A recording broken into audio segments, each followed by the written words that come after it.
Sur la caméra, tu sais. Oh non, la piscine.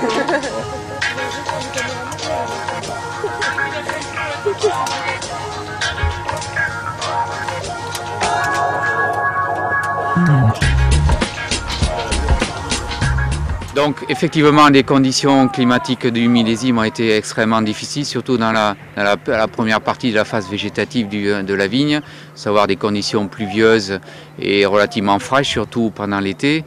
Et grâce à une arrière-saison qu'on espérait bien sûr, mais que nous avons réellement eu, c'est-à-dire avec énormément de soleil, peu de pluie, des conditions à la fois alternées fraîches et chaudes la journée, ont fait qu'on a eu une excellente maturité et qui nous a permis, en particulier au Château Valandro, de pouvoir ramasser les raisins à une maturité que l'on n'avait pas vue depuis peut-être 2005, 2001, 2000. Mais le potentiel des vins est vraiment très intéressant.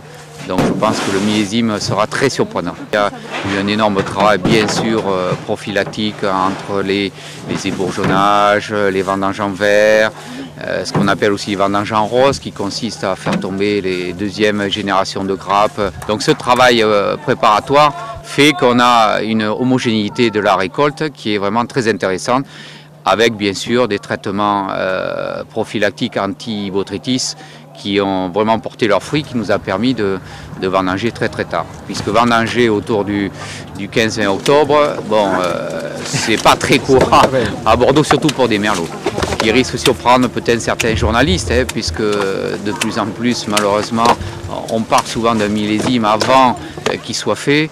Et il va y avoir vraiment de très très belles surprises. Alors bien évidemment, ça va être un millésime, j'irais de viticulteur. C'est pas un millésime style 2005, où avec les conditions climatiques exceptionnelles, j'irais il était vraiment difficile de louper le millésime. Alors que sur millésime là, pour des propriétés comme Château de Valandro, bon, avec des gros moyens techniques, on arrive à faire des choses assez exceptionnelles. Ce que je pense vraiment, même si le vin n'est pas encore fait.